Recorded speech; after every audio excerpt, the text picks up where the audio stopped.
listening to the Culips English podcast. To download the study guide for this episode, which includes the transcript, detailed vocabulary explanations, real-world examples, and a quiz, visit our website, culips.com. Culips.com.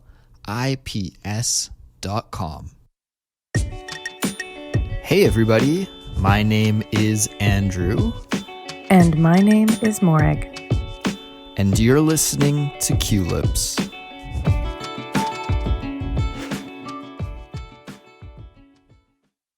Hey Morag. Hey Andrew, how's it going? I'm doing not bad. How are you? I'm also all right. Also all right. Right on. Yeah. Is anything new with you? Morag, I have an embarrassing story to share with everybody. Ooh. My new obsession, if I can call it an obsession, my new hobby is mountain running, trail running. So I've been a jogger for several years now, but I just started to run on some mountain trails that are in my neighborhood. And I've been loving it. It's great. It's really fun and it's nice exercise and it's good to get into the woods and experience nature firsthand, you know? Mm-hmm. Anyways, I actually went mountain running today, but I realized I'm not as athletic and agile as I used to be because I tripped. Oh. And I completely smashed my phone. Oh no, not the phone. Yeah, the phone. At least it wasn't one of your body parts. If you'd completely smashed your face, I mean, the phone is worth a lot, but I think the face would have been worse. It's true. The phone broke my fall. Oh. So I was running downhill. And you know how people say just before they get into a car accident or they get into any sort of accident that time feels like it's going in slow motion? Mm-hmm. This totally happened to me. I was running, going fast, and then all of a sudden it felt like I was just paused in the air.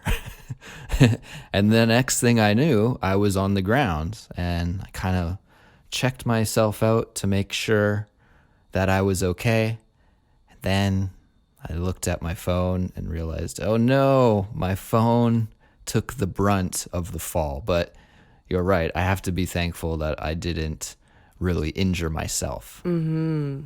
That can hurt your hobby a lot. Totally. Yeah. It could prevent me from doing it.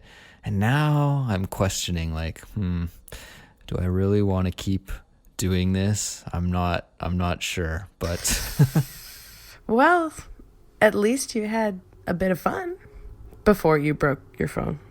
I don't know. This is also new for me to do something that I like and then have a bad experience and then be afraid of it and not want to do it again.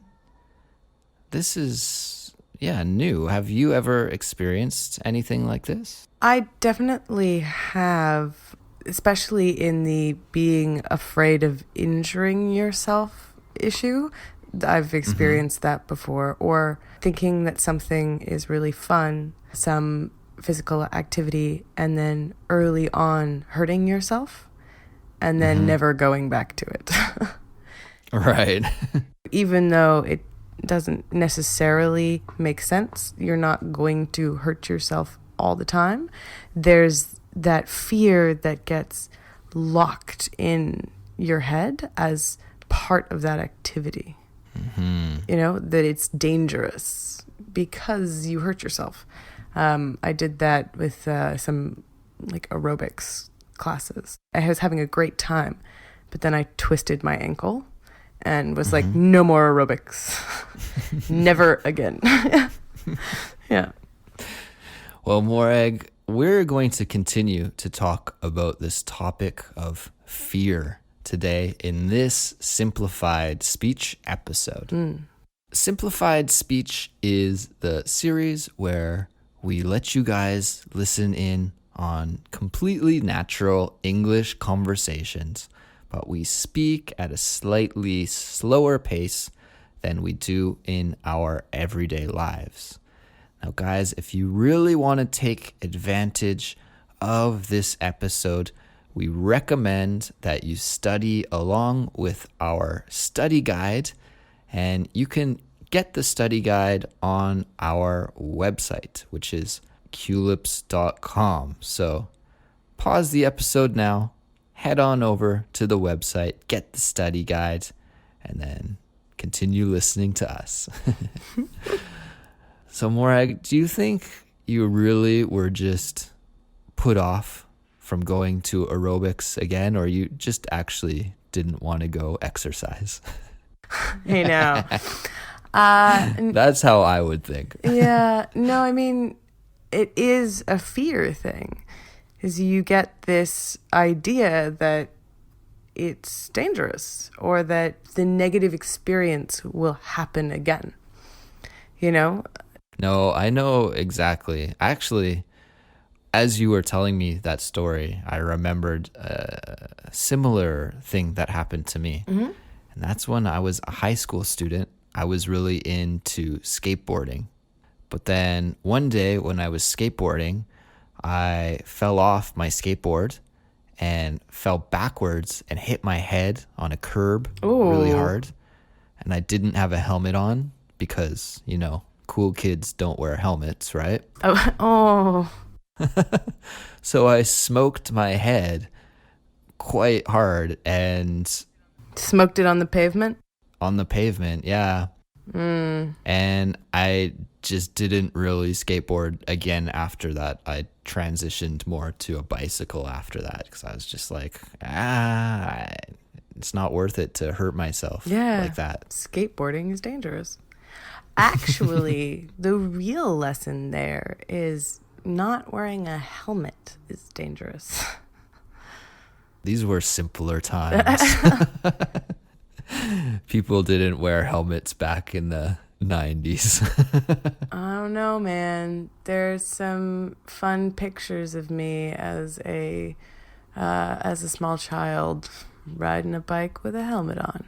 Like a cool kid. Like a cool kid. Yeah. You were ahead of your time, Morag. Yeah. Well, I actually, I have been in one kind of intense bike accident when I was living briefly in Toronto. And I don't know if any of our listeners will know what a streetcar is.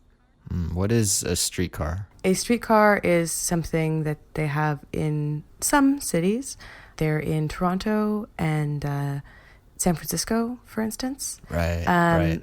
They are little kind of bus train things that run on tracks on the street. And they're usually electrically powered most of the time. Right. So there's a bunch of wires hanging over the street. Yeah. And the streetcars actually have these weird arms that hook up to the wires to get their energy to move forward. Exactly. And they go along the street in these little grooves that are in the regular road. They don't have their own lane. They travel like a bus, but they can't go off of their tracks. They can't turn.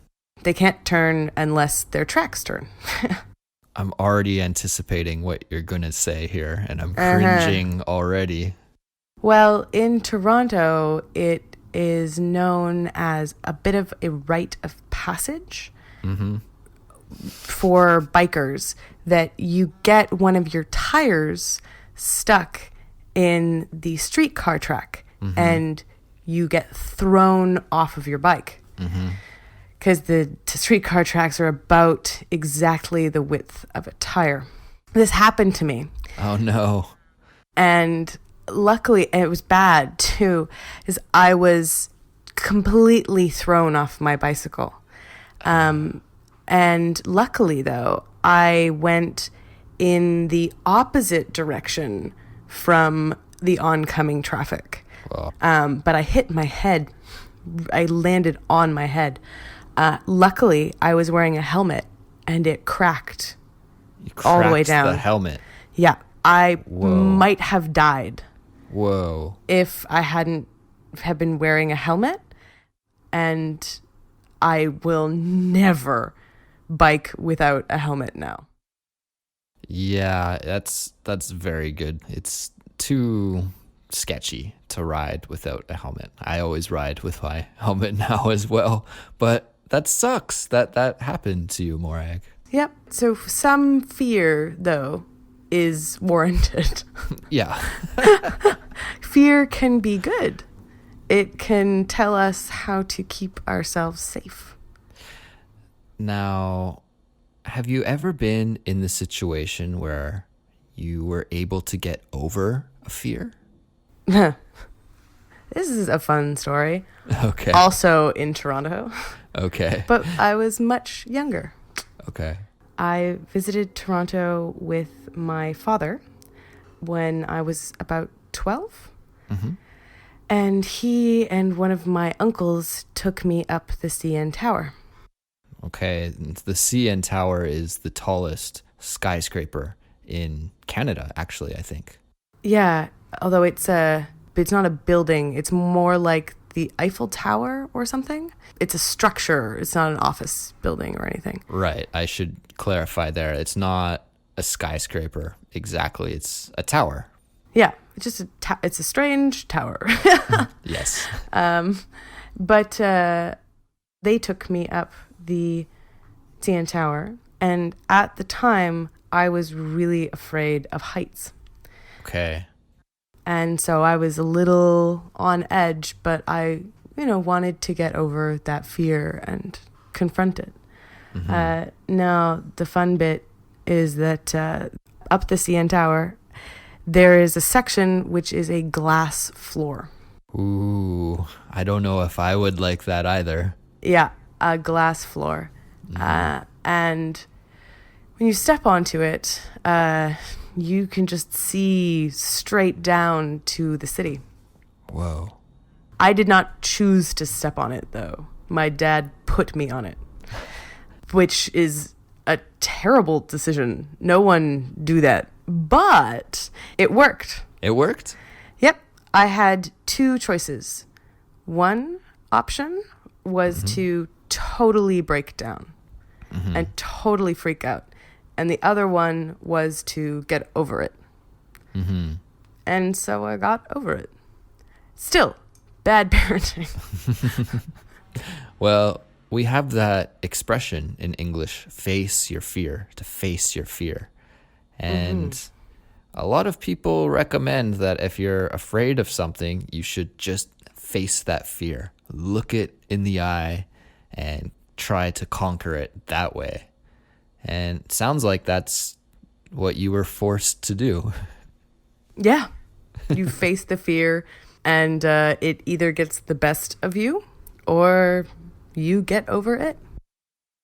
Very, very cool. Well, I think maybe a lot of our listeners, well, not our listeners, because our listeners are awesome at English, but English and other language learners in general can have this deep fear about learning a language because it's a scary thing trying to speak with people that are usually maybe from a different culture than you are, or, you're afraid of making mistakes. And this is something that we should apply to language learning too. We should not be afraid.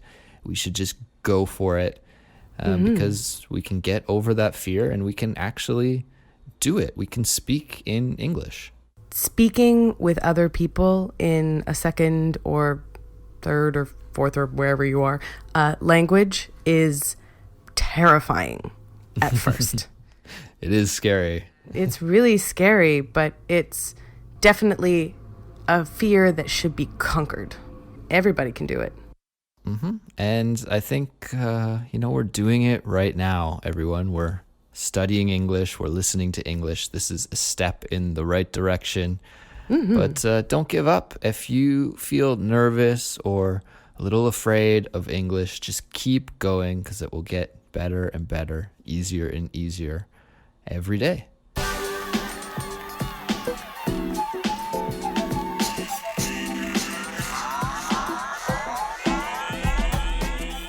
Morag, I think we will leave it at that for today. And I want to thank everybody for listening. And thanks, Morag, for sharing those great stories with us. And I'm glad you didn't die on the streets of Toronto. Oh, thank you. Our website is culips.com, culips.com. That's the place where you can check out all of our past episodes. And as well, that's the place where you can download the study guide for this episode that you just listened to. We are on social media. Our Facebook page is facebook.com/Culips podcast. We will be back soon with another episode, so stay tuned for that, and we'll talk to you then. Goodbye. Bye. Do you like listening to Culips? If so, please show your support by leaving Culips a 5-star rating and a review on iTunes or Stitcher. This helps new listeners find the show. So don't delay. Rate and review today.